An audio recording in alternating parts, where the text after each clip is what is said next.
mutisa fangati karaba sarayele la aurela ne kamaurema halaka balo minu maujuguya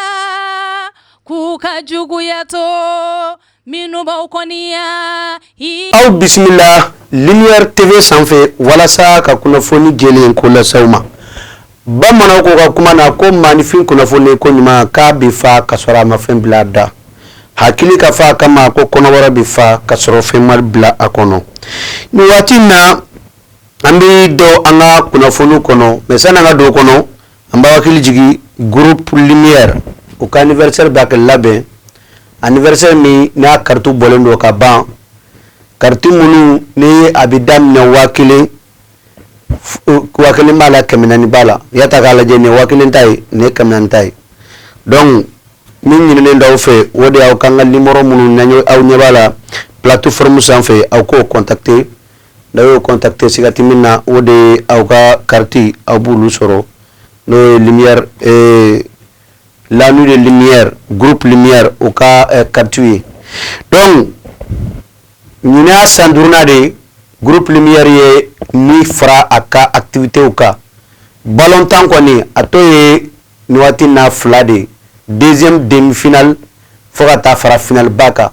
finale ba o ni u bɛɛ bɛ kɛ ɲɔgɔn fɛ su kelen don kelen n'Ala sɔnna ma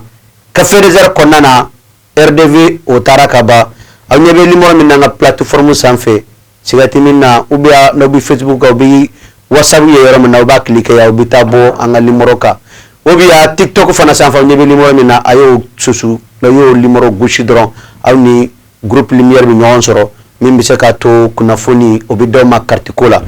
1000 400 jɔn ni jɔn de bɛ na 1000 ta ta jɔn de bɛ 400 ta ta donc an ka ɲɔgɔn sɔrɔ yen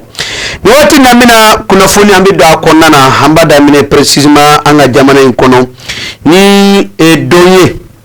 précisément don min ni Mali kunnafoni dilaw ka soba n'o ye maison de la presse ye ale kɔni ale ye bisimila kɛ ka ɲɛsin maa minnu bɛ wele ko les membres de la HAC fo ka taa fara précisément i n'a fɔ Sénégal kaw fɛ yen nɔ olu fana ka soba an'u ka kunnafoni diyɔrɔba olu bɛɛ lajɛlen nana ɲɔgɔn sɔrɔ fasoba Maliba kɔnɔna na tile damadamaw baara kɔnɔ ani hakilina sigi bɛ se ka ɲɛ cogo min na kunnafoni diyɔrɔ yɛrɛ n'o ye Mali kunnafoni diyɔrɔ fo ka taa fara Sénégal ta kan o bɛ se ka baaraw kɛ ɲɔgɔn fɛ cogo min na o bɛ se ka taa ɲɛ cogo min na développement bɛ se ka na cogo min na hakilisigi bɛ se ka na cogo min na wa nin ko in bɛɛ lajɛlen a baaraw a ko ni ko sigira sen kan an ka fasoba Maliba in kɔnɔna na maa min ni ale kun bɛ maison de la presse tɔgɔ la o de y'u ka premier vice président ye n'o o de ye Dawuda Konate ale kun bɛ ka président ba n'o ye Elhaji Banjugu Dante ka i n'a fɔ ka nɔrɔ bila n'o de ye ka jigi fa kɛnɛ in kan wa baara in kɔni kɛra fo ka ɲɛ wa hakilisigi an kɔni hakilina n'an ka famille la n'an ka laɲini na o sɔrɔla ko in na min bɛ se ka to maison de la presse HAC fo ka taa fara Sénégalkaw ka i n'a fɔ soba in kan u bɛ jɛlen se k'u tigɛ di ɲɔgɔn ma wa o dɔrɔn tɛ koyi Benin yɛrɛ fana kun b'a la donc ne ta k'a lajɛ Benin Mali olu kɔni de y'u hakilina fara ɲɔgɔn kan nin ko in na ka jateminɛw kɛ ka hakilisigiw k'o ɲɛɲini wa min bɛ se ka to fana an ka fasodenw bɛ se ka kunnafoni ɲuman sɔrɔ kunnafoni minnu ni a bɛ bɔ an ka kunnafoni dilaw yɔrɔ surtout groupe Lumière ou bien Lumière TV o n'a ɲɔgɔnna o bɛ kunnafoni minnu bɛ se ka ɲɛ cogo min na ni jamanaba saba in kɔnɔ Sénégal Benin fasoba Maliba a baaraw kɔni bɛɛ lajɛlen kɛra an ka jamana in kɔnɔ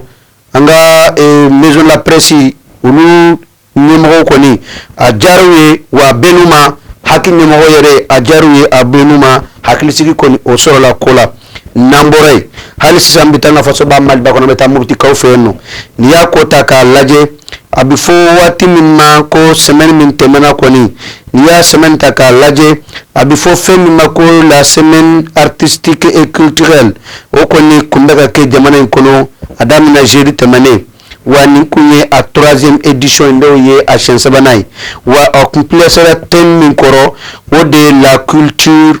a bɛ fɔ o ma ko la culture et moteur de résilience et l'autonomisation des femmes en période de conflit. Yata kalaje ntemin koni no odeye ana seko na donko obike chodi munyu ani sabali ani muso katanye ani muso ka hakili sigi watila wati minni galayaw be ni kelaw be o koni de kuyen ntembelwa motika fe no wa ana sekoli donko koni konnana famille nyuma sorla ni semaine kanda fama ko semaine artistique et culturelle ni okera adam na motika fe depuis civil temene nambore et plutôt depuis jeudi temene lakambe alamisa de madapel mse temene nambore al sambitanga kuna fonuna ambina précisément abi fofemima ko inafo wuliga joni baraw koni no okera anga précisément inafo anga faso deun no ode basket kelawye ni ulu ko de wuliga job bunyana kosobe ni kenenka keneni na akera femiato anga faso deun précisément basket kelaw koni ku ulu koni ye sesoro angula deunka angula nafu basket kelauka ni biuron vla anifla wa kera sababu yemi yato anga faso deunko ni ulubi tanye soro basket kenaka ala soro mali ko ni jamana ni adore no kosobe précisément basket ko fe wa ni anga andeumu bita santa ani kononto dugumala la nin kunye ulu de ka basketi ye min kera anga jamana précisément koka fasoba maliba kata a représenter au Keneka ukoni yesse soro angulaka alla soro angula jamana min dondo ko sebe ka abise basket la ko sebe farafna ya mais en faso anga faso de ngoni yesse soro uluka nambore ambita abi fofé mako affaire des partis politiques et mouvements politique munu chira ikoko tribunal flabe fara président ana fasoba maliba kono bamako précisément munu ya jira ka fo ko ulu koni ubini fenu ndo odeye parti politique ka rekati ni blela ukoro ndo ku koni ba a juger na la sonama wa usonama wa kotujuma binake o kumkele konna na do be ulu koni ya jira ka fo ko tienrela ko ulu tiseka ni ko juger ko o fangate ulula donc ko kam mawara munu biseka a juger hali sa nambora parti politique kana kambita kana wareka kenani namba awele ko précisément groupe combattant no lakana koy nantara lakana ko la civil terminé le 28 juin 2025 niata ka laje anga faso dewdo be no lukumbe inafo jatira wala no fe na odeye mawye mamundi ubi wulika joke ka bagabagali ani bingali ani jawlika takanisi mali dewma ani farafin dewma no bu wele ko turu de sutwa ukana ulu ko ni manu matani kelenjete ulu kanyema ndo ba wele ko Ibrahim Boubacar Ibrahim ba wele dakurnye kilinko obel ale ko ni anaka chedon o kuma na marfa bla ayere doni fla jete bala fakata fara mawareka o ko ni ya jira ka fo ko ale ko ni kale ya donku kumbe ala ko kelemi na ko chen kunte ko jama waro de ka hakina de ku yeniye wa ko niye ulu segile nkana so wa nala sona ma ko fenfen bato mali kuna précisément mali anga na fo faso do no finituye famao mimi se ka to kuna foni soro ni majugu nunka ko lubo barake mimi se ka to ko ngoni baby ba wa uruba nyini maoma be ko ede faso de mali dendiye ka ede bala ka kele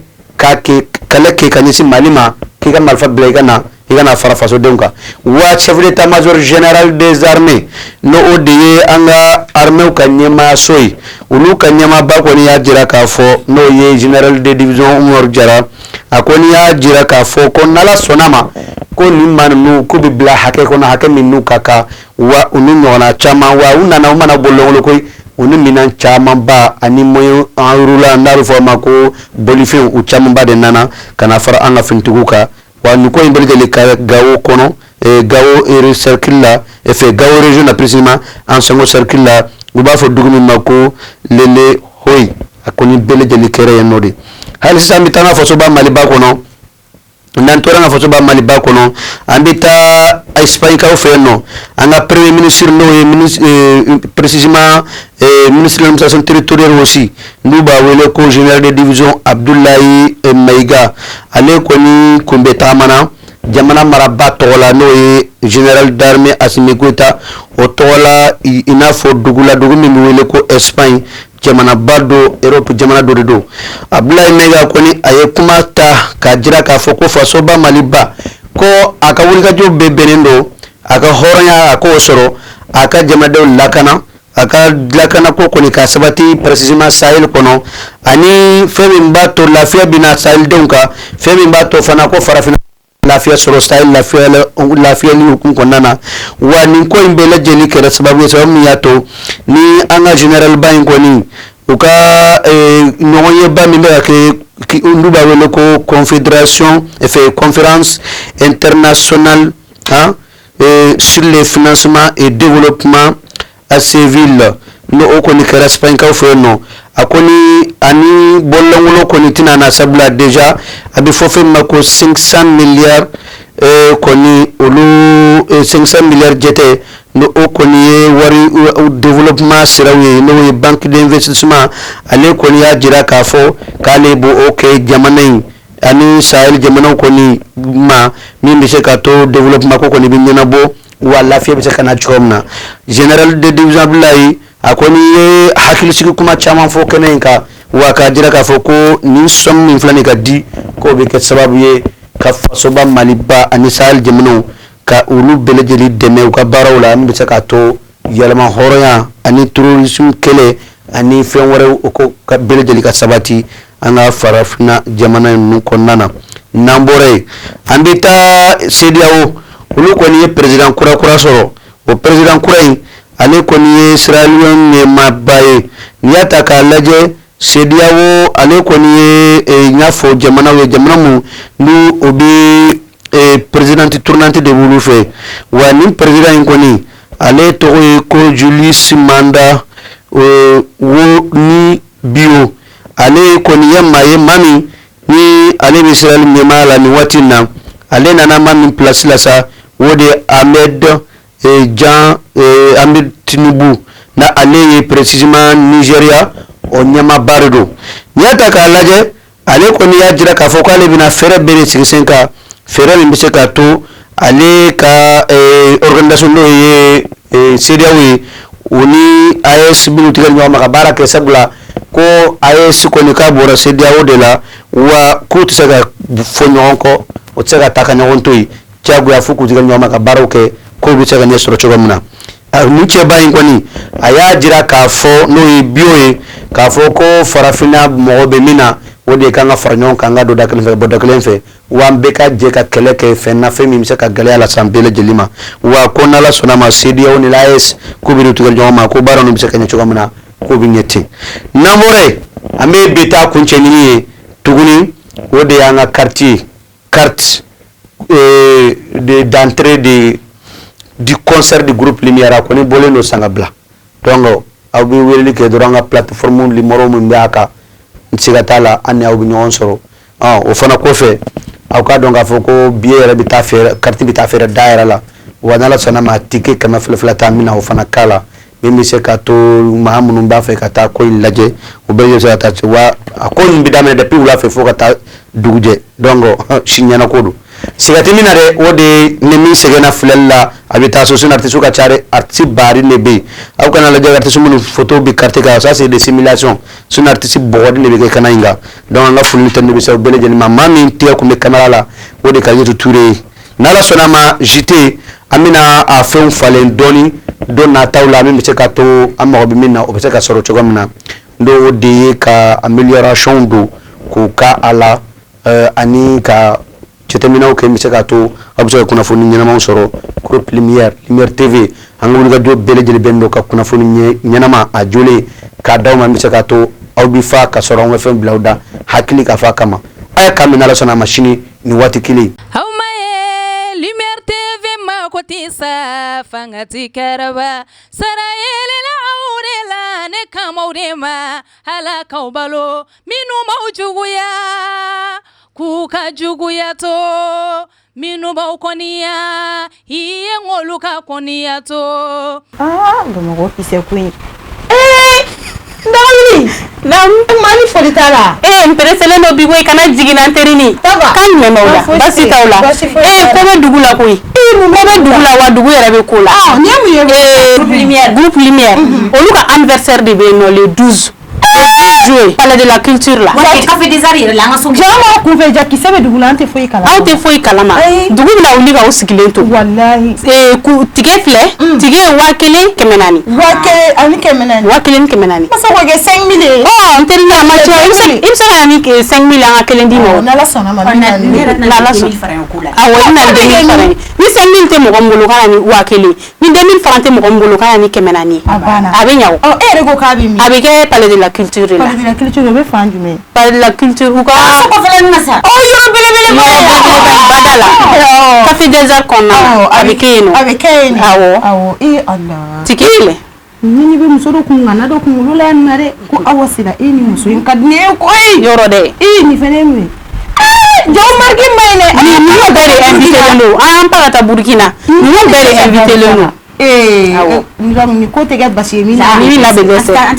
anga tugo ay tugonko na la sonama na usira ate fo jigiko ni ko tege basi abada mu na begese problème social la est-ce que akati wala ya sa wanda vale adi ameklara wanda vale ay juruta la juru aywa am rendez-vous di ñogoma le 12 juillet bela jeli ngabo ina fo konokulu am bega jeli anga ñogo soro palais de la culture la na la sonama ateke basi go mi na be dese an na desera kolon ban feya baw ban feya amese go yere da jenge ko da faro en même temps ni die badi de bi yele amina yele yele ko fa mi ni be so akari comédien John comédien badi ko na ubina balo almakew mbalmamso electromina le jorobi awla o bana pew walma sokono minaw misiri kono minaw studio minaw salle de conférence minaw fokata se